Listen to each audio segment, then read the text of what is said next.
I call this paper the extinction paradox. I'll post a longer written version to my website, www.bunzl.org. And that longer version is considerably more subtle than this one, which is limited by considerations of time. Paul Hawken admonishes us to, quote, leave the world better than you found it, take no more than you need, try not to harm life or the environment, make amends if you do, close quotes. Let's assume we do the opposite of that. Then, whom do we wrong? Well, it takes a philosopher to find fault with the obvious answer that we wrong future generations. Before the philosophers complicate things, that we owe something to future generations seems obvious if we concede that we owe something to those alive now when it comes to sharing resources. Indeed, it seems to follow directly from it unless you think that time makes a difference. Your spaceship breaks down and you're forced into an emergency pod, a lifeboat in space, with 9 others and a limited amount of food and water. How should you dole out the supplies? For most people, the obvious answer is that we should do so on an equal basis, all other things being equal. Now imagine that the spaceship was able to travel in time and space and took on passengers, so some come from the future. At least by my lights, this leaves my intuitions about sharing the resources on an equal basis unchanged. Of course, the spaceship is a metaphor for Earth, and the passengers are its inhabitants, both now and in the future, who must share its limited resources. Time travel helps here because it lets us put those in the future and those in the here and now on an equal moral footing. Without it, we may be queasy about embracing the idea that those who don't exist now have a claim on us now. But do they? The intuition that they do not is that only people can have such claims on us, not potential people. And people located in the future are only potential or people or possible people in the here and now. So we either need to allow that possible people do in fact have claims on us, or allow that people in the future can have claims that reach back to times at which they don't exist.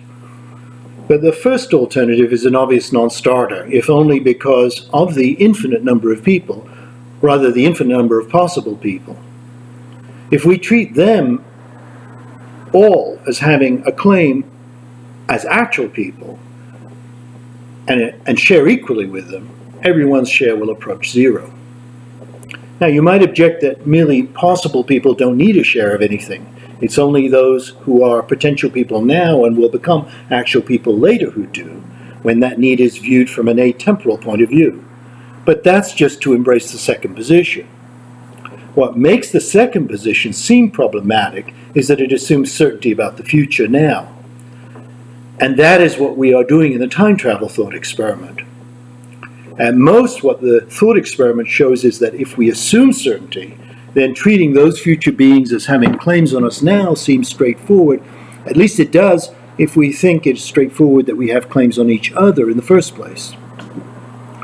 The problem arises when we confuse that with a more realistic state of affairs in which we don't know which possible people will become actual people in the future. Still, why does that matter? Why does it matter if we don't know who they are as long as we know their number? And while we may not know the exact number, we can make a rough estimate, and that is enough to listen to Hawken. We should strive to leave things better, or if not at least no worse, than the way we found them for those who will follow us. A corollary of that would seem to be this: if we don't listen to Hawken, we wrong those who will follow us. Not so fast. Suppose we act as Hawken's evil twin and set out to destroy the planet. Destroy it so much that no humans can follow us. Then there will be no actual people in the future for us to have wronged. Now, how could this be right? For it seems to sanction the following absurdity. If there are future generations and we damage the planet, we do them a wrong. But if we damage it enough so there are no future generations, then we do not. So all other things being equal, it would be better to damage the planet a lot rather than a little. But is this an absurdity? Assume that no woman has an obligation to conceive children. Now consider the following thought experiment. Suppose all the women of a whole generation happen to all share the individual preference against reproduction.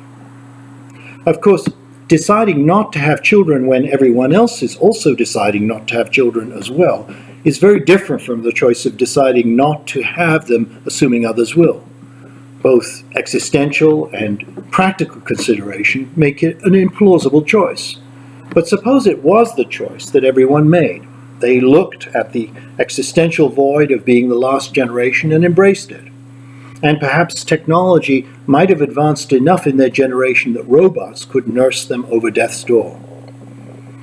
Existential and practical considerations notwithstanding, what matters for our purposes is whether or not the force in favor of respect for reproductive freedom, at least reproductive freedom not to have children, is weakened when it happens to be shared universally. Well, someone might ask, what about a shared obligation to continue the human race? Surely that is what matters here. But what's the basis for this obligation given our rejection of the possible people that have rights? But then what's the difference between this case and the case in which we don't all happen to decide not to produce future generations, but instead all act knowing that our actions may produce the same result? Of course, we don't actually all do so, but assume for the sake of argument that we do. We allow our short-term interests to trump other considerations for one reason or another. Suppose we do so with the confidence that if things go badly and our actions bring about extinction, we can manage the decline of our species to spare the last remnants of Homo sapiens anything but a fun-filled demise, a Bacchanalian last blast. Then once again we may ask, whom have we wronged? Well, the answer might hinge on this. The road to the ruin of our species is unlikely to be selective, to just cause the demise of our species alone, as it were. Well, what then of other species? Do we not wrong them by our actions? Let's assume that at least some animals other than humans have moral standing for the purposes of argument. But if only actual, not just potential human beings in the future have moral standing, why should the same not apply to other species? Assume it does. Then we're off the hook when it comes. Then are we off the hook when it comes to them as well? Well, here's why we're not. We grounded denying our own existence by destroying the planet as an extension of the moral defense of the choice of all of us not to have children. But in the case of animals, we're doing more than that. We're interfering with the choices of others. Now, the idea that it would be better to damage the planet a lot rather than a little when it comes to our own kind is what I call the extinction paradox. If the above argument holds, rather than answering it directly, we can only blunt its bite by appealing to animal rights. That in itself seems paradoxical. We don't normally think of our obligation to animals as stronger than our obligation to our own kind. Besides, I have another problem with this account. I don't think of most of nature as having moral standing because its denizens lack the capacity that we normally take to be a condition on moral standing. That is, the capacity for phenomenal consciousness. Look at pictures of large swathes of the Amazon that have been deforested. Look at the devastation. And can one deny that a wrong has been done? But whom or what has been wronged? Yes, the native people. Yes, all of humanity that is surrounded by less of nature's variety and beauty. But these are moral judgments that revolve around us, around our needs. But what about nature itself and all of the clearly non-conscious species our actions are driving to extinction? Can we make sense of whether or not this is wrong without reference to what is good for ourselves? Now, one way to do this might be to appeal to the notion of transcendentalism. Transcendentalism invites the idea that we efface the boundaries of the self not only with each other, but also with nature. Our moral considerations will then attach to a wider subjective concern. Bracketing the question of whether or not this is a variant of anthropocentrism, suppose we allow that we are in some sense one with nature. But to the extent that moral discourse is about conflict between moral agents and its resolution, we can't all be one with each other and with all of nature.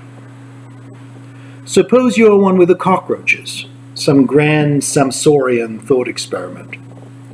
Presumably your behavior towards them will now be constrained, but constrained by what?